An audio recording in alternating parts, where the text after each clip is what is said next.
Boom! We are live, ladies and gentlemen, boys and girls. Welcome to the Nolan Hawkeye Anthony YouTube channel. And I thank all of you for being here, wherever you may be. And of course, however you may be listening. So I wanted to do a quick preview video of a few things that Iowa has going on, just some peripheral stuff, off-season stuff.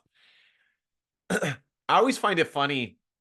I'm going to touch on this a little bit, not too long though. Every now and again, I'll get people in the comment section who will, if they don't like a particular topic or they don't like what I say on a particular topic, they'll say, "Oh, why are you talking about that? Who cares about that?" Like, especially with Caitlin Clark, there's a few comments where it's like, uh, "Oh, we already know that this is going on. Why do you need to discuss Caitlin Clark? Of course she's having problems in the WNBA, this, that, and the other."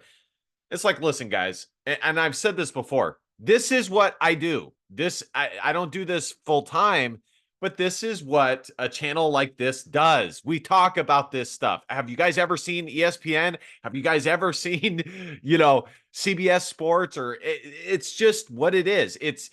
I've told you guys this many times. This is why when people say that you shouldn't give your opinion on Hawkeye sports, I say no, that's false. We are contributing members to the whole picture that is college football, sports in general. There's multiple moving pieces. And yes, this type of stuff does play a role in the popularity of the sport. So I do find that funny, and it never seems to get old. I see it, and it annoys the heck out of me. But what are you going to do? But nonetheless, today we're going to be discussing, and you guys know I keep it 100 with you guys. If something annoys me, I'm going to say it. It is what it is. Today, I'm going to be discussing the upcoming official visit. I'm going to have a video like previewing it solely, like a full blown preview. But I mainly wanted to talk about. I think it's Iose Epenesa. It's either Iose or Ose Epenesa. AJ Epenesa's brother officially visiting Iowa today. He should be there today. And kind of previewing some other things with some other big targets. I'm not going to talk about all the players that are going to be officially visiting. I'll do that maybe next week or the week after, but I'll talk about some key pieces. And then I want to discuss the football power index and where they have Iowa. So I think I'm going to talk about that first, the football power index and where they have Iowa and whether I think that that's a valid spot for ESPN to have Iowa. By the way, guys, smash that subscribe button, like, comment, share. You guys know the drill. And without further ado, let's get into this. I really would love to get this channel to 2,000 subscribers by the time the next football season rolls around. I think we can do it. And I appreciate all your guys' support as is. I always say I may not agree with everybody's comments and things like that, but at the very least, I will state it on here rather than just blocking you or getting rid of you and stuff like that. I mean, but you guys would be surprised. There are some pretty wild. The only time that I will go further than that is if I see a pattern of behavior of like what I consider odd, irrational, mentally unstable behavior. If I see that through the comments, and usually it has to be something that's like I see it multiple times, not just one time, then that's the only time that I'm willing to go any further than that. But for the most part, I definitely will engage in the comments. So I've told you guys this before, even before today. Major computer analytics do not like Iowa, especially if the analytics are heavy on the offensive input, the offensive rating. If that is the case, Iowa is not going to get a ton of love. And I have viewed the Football Power Index for multiple years now, as I have had this channel for multiple years. And hell, I even did it when, obviously I did Facebook Live. Okay. And it is not a favor or a friend to Iowa football. Okay. The the offensive rating screws Iowa every time. So they have Iowa 37th, okay, which let me tell you guys, that is so absurd, okay? Iowa Iowa would be possibly a top 15 team if if there were a few others that had slightly more optimism when viewing the offense. Okay. The amount of respect that analysts and contributors in the world of college football have for Iowa special teams and the defense is renowned. It's very high. Okay. You can find them kvelling about Iowa often. Okay. Iowa still, even with the offense, people kind of having this wait and see approach with Tim Lester, still is considered by and large a top 25 team coming into this year. Okay. The defense, going back to the defense that what I just said is like a general thing, but this year, this very well might be the most talented defense that Phil Parker has had in his entire tenure. And I know that I say that often. It's one of those things, but the returning talent that Iowa has of guys that are legitimate producers is unbelievable. It's unmatched. Okay. Let's look at the defense. I've done this before. Okay. On every single level, Iowa has potential NFL draft picks, all Big Ten performers. On the defensive line, they have Aaron Graves. Uh, uh, the defensive line is probably the group that will need to take the biggest step forward, but they do have talent in that room and depth. Deontay Craig, Aaron Graves, and they have some young up and comers. I have zero concern about the defensive line. In fact, moving forward, I actually am extremely optimistic about this defensive line because I know the talent that that Kelvin Bell has been able to recruit at, and the talent that is in that room. It might be young talent, but it's really, really high talent nonetheless. The linebacking group, you have possibly the best linebacking group in the entire country in Nick Jackson and Jay Higgins. You have Sebastian Castro, who, technically probably is more considered a DB, but he is considered a top 5 defensive back in the entire country. Okay. And same with Nick Jackson and Jay Higgins. Okay. All three of those guys, by some, are considered top 100 football players in the entire country. Okay. Definitely Jay Higgins. On the on the outside in the back end, on the outside, you have a cornerback in Jamari Harris who has substantial game experience. And I really think that this is going to be his breakout season. We haven't been able to see it yet because he's kind of had in football, the one of the biggest skill sets that you can have is availability. And unfortunately, Jamari Harris, due to, several or, injuries, the gambling thing, unfortunately has not been able to just have a full-blown year where he can just focus on football and show us everything he's got. And be that as it may, he's still done a really solid job. I think that this is going to be his breakout year. He was an under-recruited cornerback coming out of high school, and this is going to be yet another DB that Phil Parker is able to take from a mostly MAC offer person and turn them into an NFL caliber defensive back. In the end, the defensive back position, really, if you can find an athlete with decent ball skills, you can turn them into and coach them up into a really good defensive back, especially if you have the coaching skills of Phil Parker. So I think this is going to be a big breakout year for Phil Parker. On the other side, you're going to have TJ Hall, who has game experience. You have John Nestor, who's a young up-and-comer that the Iowa coaching staff is extremely, extremely high on. I don't think that I'm trying to remember who. I got to pull it up here. Iowa depth chart. Well, we'll circle back to that. On the back end, you have Quinn Schultz, who decided to come back, who has multiple years of game experience, is yet another walk-on safety that Phil Parker has turned into a multi-year starter.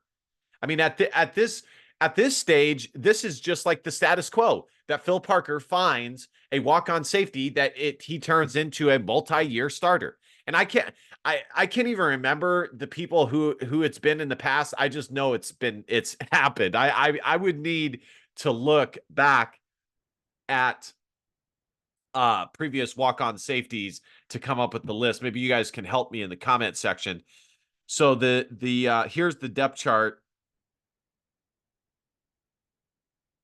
Deshaun Lee. Deshaun Lee is again another under the radar. He definitely does come from a very high caliber high school, Bellevue in Michigan, but he was a little bit under the radar, and he's come to Iowa and totally surpassed a lot of expectations. And you have some talented guys behind him. Personally, I think that TJ Hall is going to win. I think TJ Hall has more upside, but either way, whoever ends up manning that position is going to have experience and has talent there. So let's see. Maybe I can Iowa walk-on safeties. Quinn Schultz, Jake Gervas, Jack Kerner. Yeah, that's right. Jack Kerner, Jake Gervasi, and Quinn Schultz.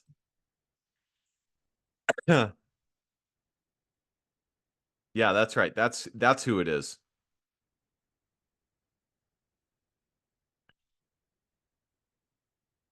Man, isn't that crazy how often Phil Parker has done this? Oh my gosh, all of these. I can't even. I think it is Jack Kerner. Yeah, Jack Kerner. All these walk-ons. So, case in point, Iowa is super, super talented on defense.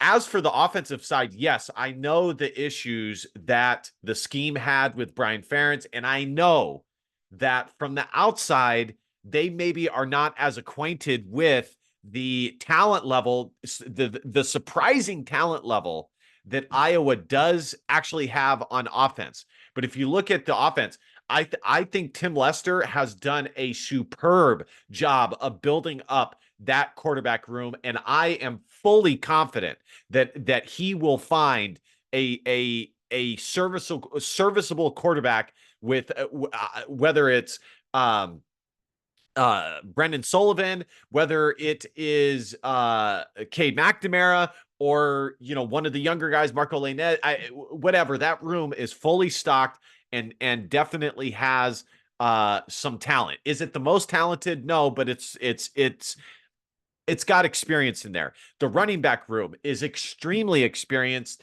and has some definitive playmakers. The running back room, and this is not just according to me, I think a lot of people have said this, the running back room for Iowa, can be considered one of the top I would say top five. Iowa has a top five position group at the running back position as far as talent goes and production in the Big Ten. I mean, I would be willing to go as far as top three, especially if you look at the production that they have returning. Their whole running back room returned.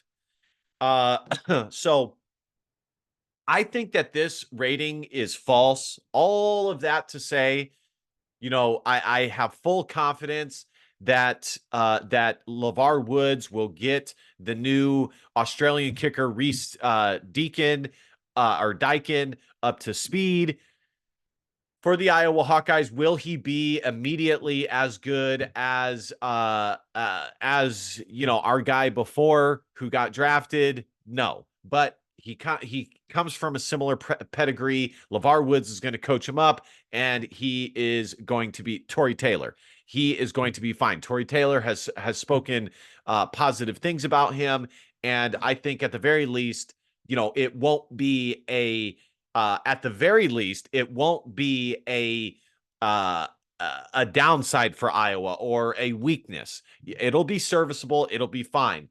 I think that at the kicking position, which is very important for a team like Iowa, that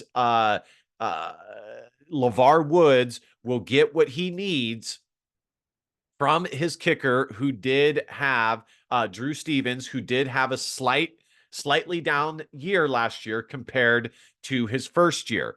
It was not expected. He did have somewhat of a sophomore year slump, but I think it's going to be improved. So I don't think that this is accurate at all. I think Iowa is a very talented roster. And I really, really like the offseason acquisitions. Really, the only thing that this roster is missing as far as like a major, that is what they're missing is, and I've said this before, is a big bodied wide receiver that we know can have production or has production. That is still yet to be determined. But there still is talent in that room. There still is speed in that room. And there still is playmaking ability in that room. So, if I were to do this, I would probably have Iowa at like 24. So I would have Iowa several spots up, and here it is. So it gives Iowa that they're going to have a 7-5 record. Their FPI rating is 5.6. I'm looking at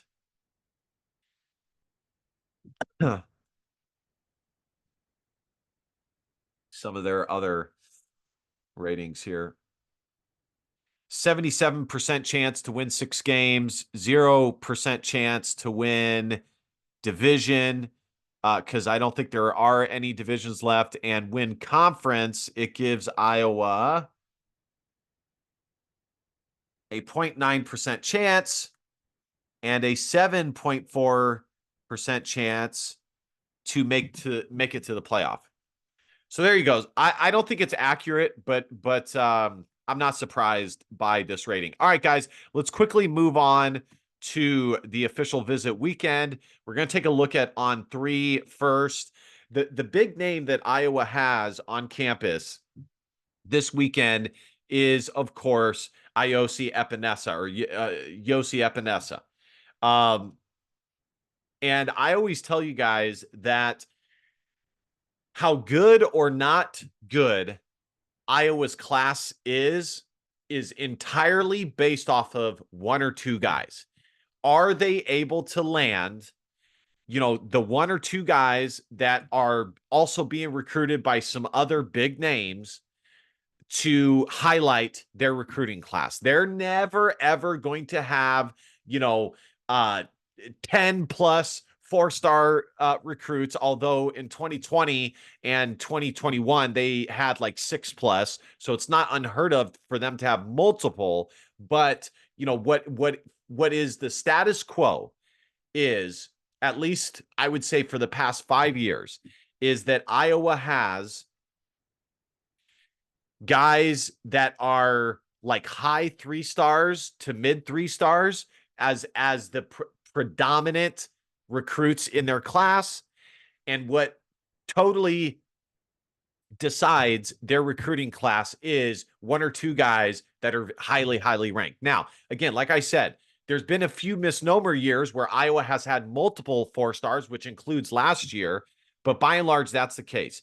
And what I'm getting at is AJ Epenesa's brother, Losi, is one of those guys, or Iose is one of those guys. Okay.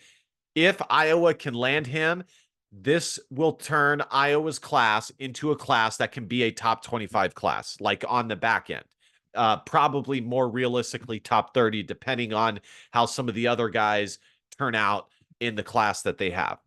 You know, so this is a big name, and from what I can gather, I think Iowa is in the driver's seat. The only thing that I think that would not land him at Iowa is two things. One is if he really is passionate about making a different name for himself. We've seen for recruits that can be a big push where they don't want to be compared to a certain player or a family member and stuff like that. Or number two, there is an offer from a different school that is an offer that he cannot refuse. But anything that somebody else offers, I think Iowa will be able to match for the most part. So I would, as of today, I would say Iowa is the favorite to land him. And I would say Miami is probably the biggest competition to steal him from Iowa, but this would be a huge get. It makes sense. Iowa is excellent at recruiting the defensive line. Iowa is excellent at developing the defensive line, and AJ Epenesa is proof positive of that. Uh, uh, Iose has two brothers, one that currently is at Iowa, two brothers that have played at Iowa, and Iowa is the school that he is by far the most familiar with. This kid has probably been on campus both officially and unofficially and publicly. And I don't mean like officially, like on an official visit. I mean, like, you know, there were probably times that he only went with his dad, but it wasn't like a school sanctioned thing. So that's what I mean by officially unofficial, not official unofficial as far as like visits go. He's probably been on Iowa's campus 20 plus times. Okay. So the familiarity is there. And then him being the lone recruit to go today means that Iowa can denote and designate all of their attention to Epenesa. The one downside to him being the lone recruit is he's not going to be able to feel the energy and the excitement from the other guys that would happen if he came on June 20th or June 21st. So this is a big name. The other big name, of course, is Nick Brooks. I think the main competition for Iowa is Georgia, and it looks like he did have his official visit to Georgia. If he does not commit to Georgia in the next week and he's able to stand pat and not commit impulsively, I think Iowa has a great shot to land him. But I got to tell you guys, I just don't think that this is the type of guy that Iowa lands. I think that, there's very little that is tying him to Iowa besides him playing high school football in the state of Iowa. I know he at one time was committed to Iowa, and I know that he says that he really likes the program at Iowa, which I'm sure is true. But it's not the same as like Epenesa where his brother and his family played there. It's a little bit different. And this kid has major schools, Texas, USC, major schools vying for his commitment. I think he probably lands at Georgia, which, the unfortunate thing about it is that, he commits to Iowa, he would be one of the highlighters of the class. However, if he commits to Georgia, he's just going to be one of the guys. And I'm not saying that to put down Iowa. I'm saying that to say, you know, to me, I would always rather be the person that highlights a class rather than just one of the guys. And you know, there's a lot of good things that he has with Iowa. His family lives in the state of Iowa, but he also has family in the state of Georgia. They have moved around a lot. Iowa will take care of you, especially on the offensive line. You'll be coached by some of the best. I know the offensive line has been down slightly in the last couple of years, but it will, for the most part, be good. But Georgia also is really good at this. So my gut, I'm just going to be honest with you guys. My gut says that Iowa is not going to land or win this recruitment. But that doesn't mean that Iowa is not in good shape. However, he did just take an official visit to Georgia, and I think that there's a slight chance that he commits to Georgia in the next couple of days. But if he doesn't, there is still hope alive. Unfortunately, one of the big names that Iowa had, Grayson Littleton, 4-star out of Florida, committed to Clemson. That was unfortunate. I did think that Iowa would have a shot with him, especially with Phil Parker. This is a huge name, Terrence Smith, 4-star wide receiver. Somehow Iowa has a chance with him. They saw him early, they identified him early, and they have a shot to land him. Their primary competition is Minnesota, but I think that they are the leaders in this recruitment. And that's pretty much it. Anything is possible outside of that, and unfortunately, one of the wide receivers that Iowa was in on it looks like he committed to Michigan State. As I've told you guys, the downside to having official visits towards the end of the month is that other schools get a crack at it first. And so you are going to have people, recruits, who simply cannot wait and end up committing. And you don't even get a shot with them. And that's just the nature of it. But at the end of the day, I'm sure Kirk Ferentz and his staff would say, well, if this kid couldn't wait and, it probably shows that he wasn't that passionate about our school in the first place, which, perhaps is true. So I think Iowa is in a good position to land all these guys. It just really depends on are they able to get them on campus? Will they commit before their official visit and things like that? So, but this is a really, really good crop of recruits that Iowa is going to have on campus. And if things go right and they hit like they hit last year on their official visit weekend, this will be a really, really solid class. All right, guys, thank you guys so much for watching. Be sure to show Mr. Epenesa some love. I don't know if he has a Twitter or anything, but of course, try and be supportive. I've told you guys this before, and I get it, but getting down and being super, super negative to a recruit isn't worth it, because in the end, these recruits are going to do what they're going to do. Everybody thinks for what's best for themselves.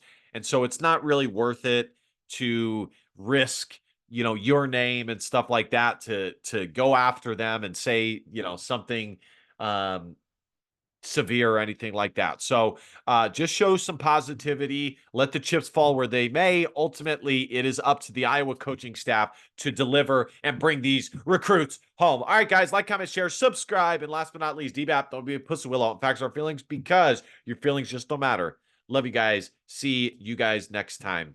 Bye-bye. Go Hawks.